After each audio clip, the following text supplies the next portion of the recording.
Welcome to the Glenn Beck program. Yes, thank you. Thank you. It's my turn to take a stab at the State of the Union. He got longer applause than that. Here's what, all right, knock it off. Here's what I learned last night after watching the president speak for 70 minutes. This administration doesn't know that little word called mathematics, and they also don't know how to use logic. I mean, how come he got applause after everything stupid that he said last night? Okay, this audience is hacking me off.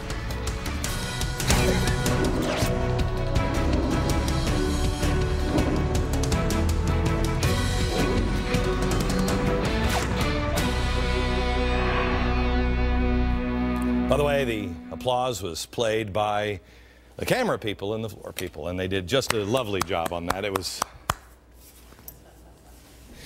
Hello, America. All week, we've been wondering which president would show up in the State of the Union address. Would it be the, hey, the people aren't really digging my agenda, triangulate move to the center Obama, or would it be the arrogant, do it my way, progressive Obama? Well, to be quite honest with you, I don't think we saw either of those guys show up last night. Arrogant progressive, at least to me, doesn't even begin to describe what I saw last night. It was more like watching, I don't know, Fabio stare at himself, and then that Randy Macho Man Savage part of Obama educate America on how great he is. You know what I mean? One conclusion I draw from last night was the president thinks we're all stupid.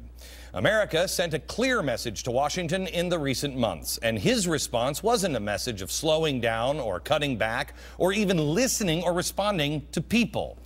What we got last night was keep your mouth shut and fall in line, or I'm going to give you another speech because you apparently are so stupid you didn't understand the last one. My plans are really great. One of the themes he had last night was partisan politics. I'm down about 2 quarts of blood from the speech last night. Blood may shoot right out of my eyes if I play it again, but here we go. They're tired of the partisanship and the shouting and the pettiness. They know we can't afford it. Not now. Oh my gosh. Can't afford it. We can't afford a lot of things. Partisan bickering. Is that the problem in America? Look, I hate partisan bickering too. Republicans, shut up and sit down. Democrats, shut up and sit down. But let me bring a little something into the conversation I like to call logic and math. Let me show you something. This represents the House of Representatives, and this is the Senate, okay? They're like the magnets, the blue ones are the Democrats, and there's like, I don't know, 256 of them and 178, okay? To pass something, you gotta be able to do that. You gotta get a half of them. Got it? I think they can do that. Now, let's go over to the Senate side. I don't know if you've noticed something here, but it's weird.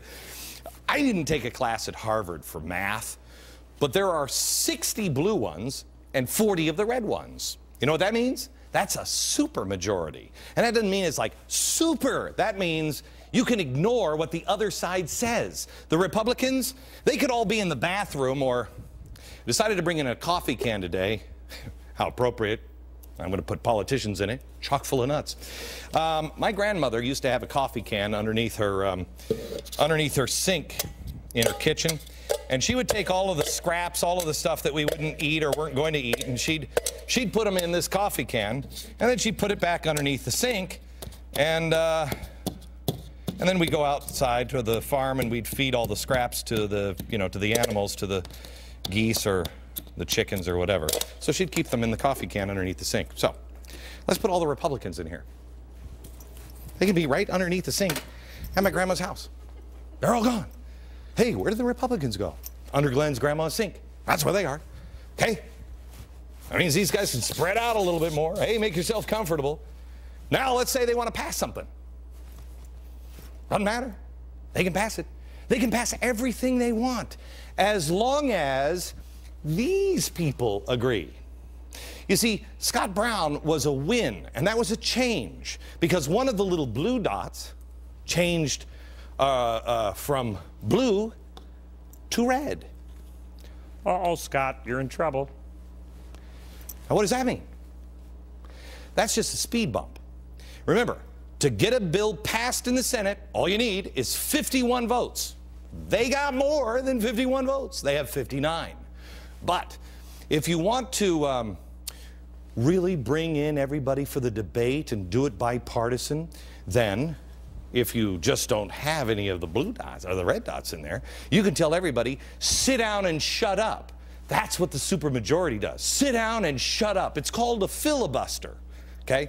But this one magnet now, it can stand up and say, wait a minute. This doesn't make sense. This is what happened at the end of Mr. Smith Goes to Washington.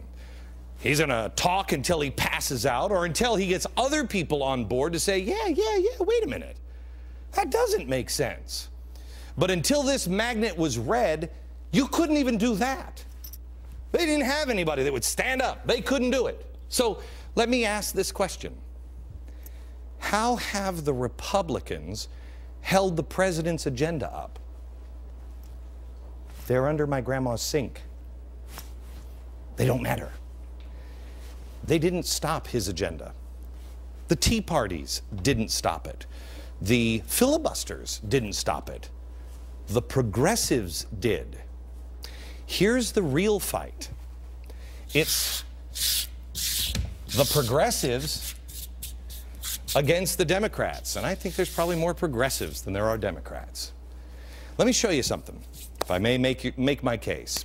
This is from the Progressive Change Campaign Committee. They're calling out Blue Dog Democrats who betrayed them.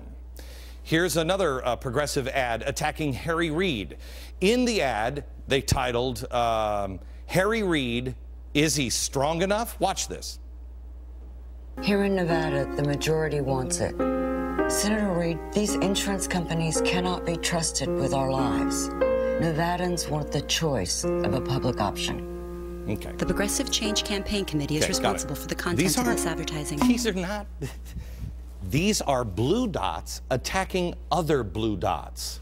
That's what this is. Let me show you another one. This one is on Rahm Emanuel. Watch this from Rahm Emanuel. Here in Chicago for 30 years. Rahm Emanuel was our congressman. When I had spinal surgery, the medical bills were enormous. Our insurance company tried to get out of paying bills they were clearly responsible for. We need a public health. So progressives have declared war on members of the Democratic Party. Currently, we have 82 declared members in the Progressive Caucus. It is the largest Democratic caucus. People like to say the Tea Party stopped health care from passing. They're right, but only in this sense. Not the way the media and Barack Obama spins it. This is how it is. They're going to tell you that the Tea Party's got the right, all those crazy pointy hood guys all stirred up, and the Republicans stopped health care. No, no, no. They couldn't. They're under my grandmother's sink. The truth is, the Tea Parties scared these Democrats who were starting to move over in this direction. When the Tea Parties happened, a lot of these people came back and say, well, wait. A lot of those people are independent, and they voted for me, and I'll be thrown out. I'll be eaten by these people if I go home. And the progressives said, and if it's the evil Republicans who have been stopping all of this, what a colossal waste of money in, again, our government. Because they haven't bribed the Republicans. They've been bribing Democrats. Mary Landrieu, this little blue dot. Remember her? She got, what was it, 300 million? Was she a Republican or a Democrat? She's a Democrat. If they just needed that evil Republican from Nebraska, Ben Nelson, as the last vote to get health care, I would understand, but Ben Nelson is a Democrat. Logic and math. They are going to be this administration's undoing. They don't seem to engage or believe in any of those principles, like mathematics.